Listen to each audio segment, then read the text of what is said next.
Hello everyone, welcome to Rasayan Academy. So guys, yes, here we are with the 29th video on the Bayer Villager oxidation. So yes, again I am posting in the name reaction series and let's see how many we can do before our exam. Alright, so yes, Bayer Villager oxidation guys, we are also going to see some previous year questions. Along with that, we are also going to see some examples. Okay, so let's quickly begin. So what is the Baeyer-Villager oxidation? Right, so basically the reaction mechanism is something like this.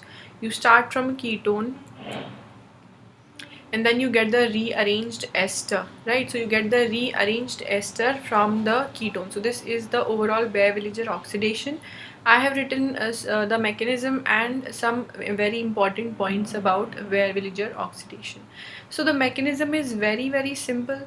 What happens is, if you are starting with a ketone, let's say, alright, and you add some acid, what you form is the oxygen of the ketone is going to get protonated, and yes, this carbonyl carbon now becomes electron deficient, or it becomes electrophilic. Alright, now what do you take in Baeyer-Villager oxidation? What is the reagent that we take? It is a per acid. Alright, so we take a per acid. It could be metachloroperbenzoic acid, it could be per acetic acid or trifluoroper-acetic acid, and so on. So basically you are taking a per acid that you can see right over here. Okay, and let me mention that metachloroperbenzoic acid is like this, COOOH. So there are three oxygens. Okay, so usually in a carboxylic acid you have COOH like this. Alright, there would be a hydrogen, but in the per acid you have COO and OH like this. Okay, so yes, here it is. Now the last oxygen, just try and remember this, the last oxygen of the acid attacks onto the carbon. Why this oxygen attacks? We are going to talk about that as well. Okay, so it attacks over the carbonyl carbon and the bond opens up in this manner. Ultimately you lead to a tetrahedral intermediate. Now this tetrahedral intermediate is going to cause the rearrangement, you know that already. And what happens is the oxygen hydrogen bond falls up like this and one of the alkyl group migrates. Now who is going to migrate? There is a methyl and there is a cyclohexyl group. Alright, so which of these two alkyl group is going to migrate? That is the question, and for that I have a lot of points. Okay, so let's say that the more electron rich group is going to migrate to this oxygen directly. It is going to, this carbon is going to directly migrate onto the oxygen and the bond opens up in this manner. Yes, and what does that give you? This oxygen right over here forms a double bond and it is connected to methyl. One of the group migrated to this oxygen and the bond opened up. So right over here you have a carbon connected, double bonded, connected to oxygen, then you have the methyl group, and other than that you have oxygen having the cyclohexyl group. So this is where the migration takes place. Alright, so yes, this is our Baeyer-Villager oxidation from a simple ketone in the presence of acid, or basically per acid you are getting the ester. So we have to be selective about the ester, that what we are getting. Okay, and along with that you get the acid normally, because from the per acid is one of the oxygen. If it is removed, then you are just getting a normal acid. The O minus is going to abstract a proton right from here and it is going to become a normal acid now, whichever acid you are taking. Okay, so this is a very simple mechanism. And now guys, what are the important points about migration? So first thing first, the most electron rich alkyl group is going to migrate, that is the more substituted carbon is going to migrate first. So as we compare over here, it is a methyl group and this is a secondary carbon. So the secondary carbon is supposed to be more electron rich and it is going to migrate first. So we see the first point. Now see, for the rearrangement reactions like this, the general migration order is, so for rearrangement like this means that which may involve a carbocation. So any reaction mechanism which may involve a carbocation, the rearrangement is always going to be in this manner, that the more electron rich is going to migrate first. Okay, so the tertiary alkyl is going to migrate better than the cyclohexyl, which is going to migrate better than secondary alkyl, alright, which migrates better than benzyl. What is benzyl? It is CH2PH, alright, which migrates better than phenyl. Phenyl is only the phenyl ring migrating. Okay, then primary alkyl 1 degree, and then methyl, and finally hydrogen. So hydrogen over here has the least migrating aptitude. You must be able to understand that. Okay, all right. And what for substituted aryl? Now what do I mean by that? Aryls means, for example, if we have, let's say, if we have one phenyl group over here, and let's say you have another nitrophenyl, something like that, or let's say you have OMe, one methoxyphenyl group over here and nitrophenyl, like this. Now who is going to migrate better? The one which is again more electron rich. So para-methoxyaryl group, which is right over here, the para-methoxyaryl group, it is going to migrate better as compared to para-methyl aryl if there was a methyl group present, and then chlorine, bromine, and then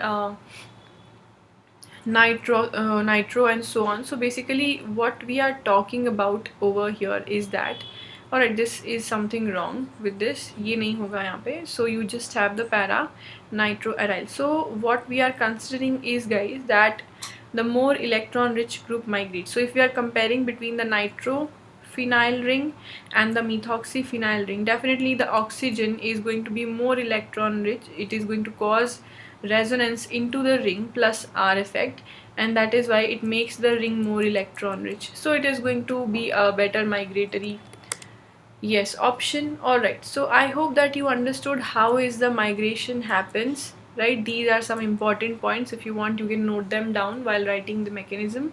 And yes, one more thing about the oxygen. Why only this oxygen is going to attack the carbonyl? Why not the other one? Because let's say that all of the per acid, it could be metachlorobenzoic acid or any other per acid, they basically transfer the electrophilic oxygen. What do I mean by that? Electrophilic oxygen, that is, if we look at this carbon, it is delta positive, these two oxygens are delta negative, and this oxygen right over here, it is delta positive. So you would say, ma'am, how is that possible? Oxygen, if it is delta positive, it cannot attack over a carbon which is also an electrophile. No, it's not like that. It is electropositive as compared to all of the other oxygens. And what do we have is, when we are having the attack, this bond opens up, and then what we see is, guys, ye dekho, that the double bonded oxygen forms and the alkyl group, it attacks onto this carbon, which makes sense, isn't it? Because it is going to have a positive charge, and hence it is the electrophilic oxygen that we are talking about. So the bond is going to open up, take away the proton. For both of these oxygens, they are still delta negative, because in the intermediate this oxygen gets a positive charge, hence it is the more electrophilic oxygen, and it is better to make this oxygen leave as compared to both of these oxygens. Alright, so hence the terminal one is always going to react. Hopefully you will be able to remember this. Alright, so we move onwards to an example. Example number 1. What do we see? We see that we have a ketone carbonyl, we have a secondary alcohol, and we have a amide in the same molecule. So metachloroperbenzoic acid, it is not working as a normal oxidizing agent. Alright, so it is metachloroperbenzoic acid. So it is not functioning as a oxidizing agent. So secondary alcohol, it is not going to react. Amide migration does not happen, it is already an amide. Okay, so definitely there is no attack onto this carbonyl because it is already electron rich, like this. Now which carbonyl is electron deficient? Definitely the ketone carbonyl. So what happens is,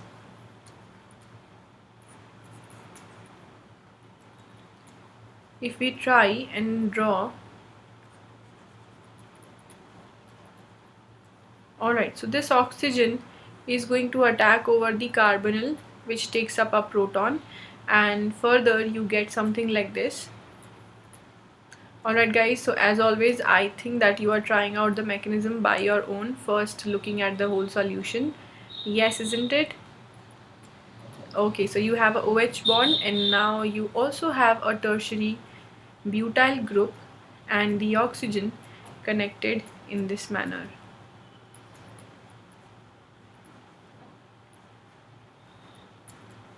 Alright, so yes, now what? Now again you have two possibilities.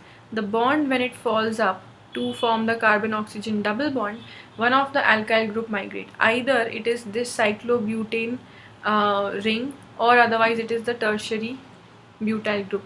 Definitely guys, it is just a secondary carbon and this one is a tertiary carbon. So definitely the tertiary butyl group is going to migrate onto the electrophilic oxygen. The bond is being taken away like this, and definitely you are going to get this product. You are getting major product like this.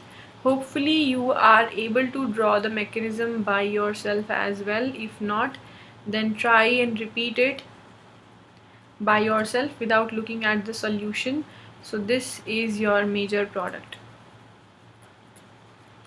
This is your major ester that you are getting from. Alright, the oxygen is going to be delivered in between the carbon-carbon bond, which is more electron rich. Okay, so even if you don't want to write the mechanism, you will know that this carbon is more electron rich as compared to this one, right? So the tertiary carbon is going to migrate and the oxygen inserts in between the carbonyl and the more electron rich group. Basically that is what how it happens. So this is your major product. Okay, moving onwards to next example right over here. Let's see. Okay, so you have a very bulky molecule, isn't it? Yes, and what do we realize? That metachloroperbenzoic acid, alright, so there are other side reactions possible, but usually metachloroperbenzoic acid, it is used for epoxidation as well. It is also used for epoxidation, and it is also used for the Beer-Villiger oxidation that you already have seen, the conversion of ketone into ester. So this part is already the lactone, it is the ester. This part is more like acetal, but no, it is an ether. This part is an ether connected to both of the carbons, so more like an ether, and to this side it is like the hemiacetal linkage, but anyways it is not going to open up.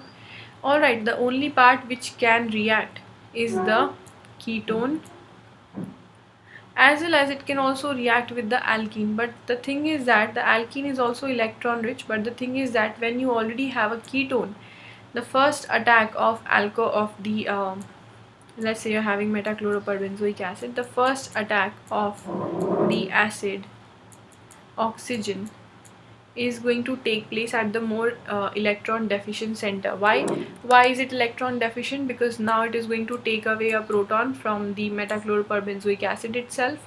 Alright, and then you are left out with this molecule Cl, something like this. Now this makes the attack more plausible. Alright, so that is why we are having the attack on the same carbon, but who is going to migrate? That is the question. You have a methyl group and you have a secondary carbon over here. So definitely guys, this is so obvious that now the secondary carbon is going to migrate, so you don't have to worry about the big structure of the molecule. Doesn't matter, because you know that which functional group is going to react. Which one is reacting? Only the ketone functional group, right? Only the ketone functional group is reacting and not the alkene. Alright, because in the presence of an acid, the ketone is made more electron deficient. Alright, chalo. So where does the oxygen get inserted into? The oxygen gets inserted into this carbon-carbon single bond right over here, and this is your product. Okay, so looks like the acyl group, isn't it? Acetate group, yes it is. Alright, so this is our major product for the question, for the example, right? Chalo, now we have a CSIR net example, and hopefully this is going to benefit in your practice. It was asked in June 2013, and let's see. Again guys, try to stop the video, do it by yourself. Okay, so what do we have? You have peracetic acid over here, and in the next step you have lithium aluminium hydride, which is basically a hydride donor. So it is going to convert, basically if you are having the ester, any ester that you have, it is going to convert it into alcohol. Okay, ester to alcohol reduction. So let's see. Now for the stereochemistry, because in the question there is a lot of focus on the stereochemistry, so let's try and understand. Okay, so first of all, what happens is, in the peracetic acid,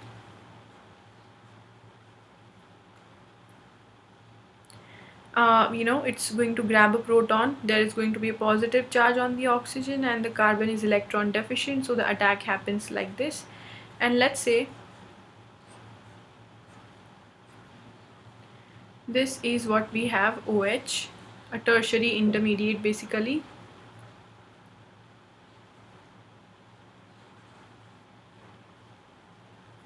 Alright, now what else? When the bond opens up, when this bond is going to fall over oxygen, why does that happen? Because a carbon oxygen double bond is more stable thermodynamically, and more stable than the diol form like this, so definitely it is going to form. Now the thing is, who is going to migrate? We are having two options once again. Now this is a secondary carbon, 2-degree carbon over here, and this one is a tertiary carbon, a 3-degree carbon. So you definitely know that a 3-degree carbon is going to migrate faster because it is more electron rich. Who is it going to migrate upon? This oxygen right over here, because it has a positive charge, and the whole group leaves. So ultimately you are getting an ester in this manner. So let's say the secondary carbon is right over here. You're just getting the insertion of oxygen into the more electron rich carbon bond right over here. So this is the ester that you get, right? This is the ester that you get. After that, after getting the ester basically, yes, after getting the ester basically, you have lithium aluminium hydride. Now guys, lithium aluminium hydride is going to break apart the ester, and you are going to have alcohols. So let's say you are having these alcohols. I'm writing in the same stereochemistry so that we understand. So that we understand what is going on. So you have CH2OH from here, CH2, CH2OH, something like this. There are two carbons in between. So this is going to be the major product with respect to the primary, secondary and tertiary carbon, something like that. Okay, so what is the stereochemistry now? Already it is very nicely pointed out that when you are looking at this molecule from the top, it is just going to be a cyclopentane ring, isn't it? When you're looking at the molecule from the top, let's say from here, then it is going to be a cyclopentane ring in this manner, just very simple. And you see that the methyl is above and the OH is below all the time. All the time this carbon, both of these carbons are pointing below only. Okay, so definitely both of the OH and this carbon, first of all they are going to be on the same side, because in the ring also they were on the same side, they were below only. Okay, and even after the reaction oxidation has happened, they are going to be on the same side. So ultimately you have the methyl above, you have the OH below, and according to that you also have this carbon below on the third position, 1, 2 and 3. Yes, so your correct answer has to be option number B and nothing else. What about okay, so option number A, OH and CH2, CH2OH, they are trans to each other. This is not possible because both of these sides are on the same side, basically both of these carbon, not possible. Trans, once again not possible. What is wrong with option number C? What is wrong is, if you try and make this product, you will see that this secondary carbon migrates, not the tertiary one. So if the secondary carbon is migrating onto this oxygen, you will see that you are getting an ester which leads to this alcohol. Alright, so this is wrong in that way because the 2-degree carbon is going to migrate in this question, in this example. Okay, so our answer is option number B. Let's move on to another question, that is major product formed in the following reaction is.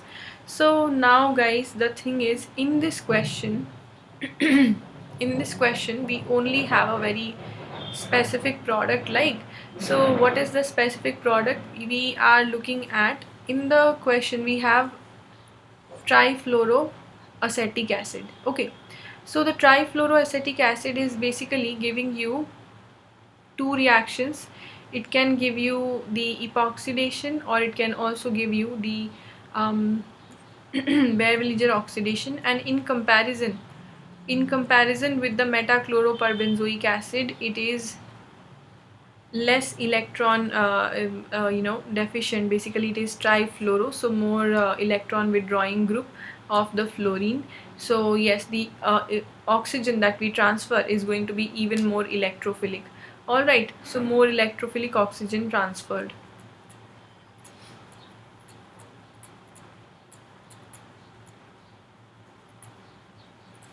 Okay, so yes, once again you are going to just figure out in this question what is happening. So in all of the options which is already given in the question, so if it was not given that epoxidation is taking place, you won't do epoxidation, but it is specifically given that you have epoxidation also and you have Beer-Villiger oxidation also, because you are finally getting a cyclic ester or a lactone.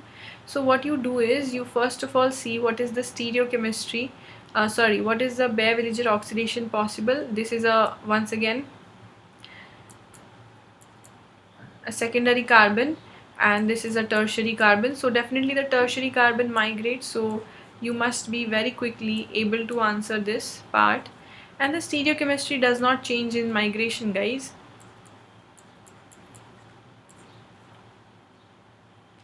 So this has to be the lactone. This is how the lactone forms. Both of the hydrogens are on the same side, and this oxygen inserted is wrong. A and B, both of these options are wrong. Okay, it could be one from the C and the D. Alright, so now if we are moving onwards, we see something very interesting, that is the stereochemistry of epoxidation. Now if we are considering the epoxidation reaction, what is the stereochemistry? So when we have a molecule like this, we see that the hydrogens are above the plane, which means that both of the rings which are 5-member ring, they must be below the plane, or basically it must have a half open book structure like this. These are the two rings that I'm talking about right over here, and the hydrogen is on the top. So the molecule is actually looking like this. Now epoxide forms from the less hindered phase. Which one is the less hindered phase? Right on the top. So top phase is less hindered. It is going to be less hindered from the top, and the epoxidation happens above the plane. And if you want, you can also write it in this manner. Alright, that the epoxide forms above the plane in this way. Alright, so ultimately you would know that it is going to form above the plane and not below, because in this side, when we are having on the ring junction, both of the hydrogens are cis. For the 5-membered ring I'm basically talking about, there are different models for different system. For the 5-membered ring cis junction, if you have the let's say top phase, if it is the less hindered like this, then you are going to add up the epoxide or the oxygen on the same side. And how is the mechanism going through? So it's very simple. The mechanism is something like this. So the oxygen is going to attack on the alkene, it attacks back, you get the oxygen of the acid open up, and this is how you are getting the epoxide. Along with that you have trifluoro acetic acid, something like this. Okay, so this is the overall mechanism as well. Hopefully you enjoyed the session, guys. We have done a lot of examples and previous year question. It was asked in June 2016, very recent. Okay, alright guys, so if you want you can join me up on Unacademy Plus, and yes, for that you have to take a subscription. So if you are liking the content, you can use the code Jagriti S, because this now gives you a 10% discount on whichever is your subscription fees. And if you visit my profile, you will know there are a lot of free sessions which are being conducted on the special classes on Unacademy website, and along with that on the YouTube channel of Unacademy as well. So guys, you have to check them out for maximum benefit of the free classes. Alright, so yes, I will take a leave now. I'll see you very soon in another name reaction video. Till then, keep studying. Also like, share and subscribe if you are liking the content. Thank you so much, and also look into the description below for important links. We'll see you soon. Bye.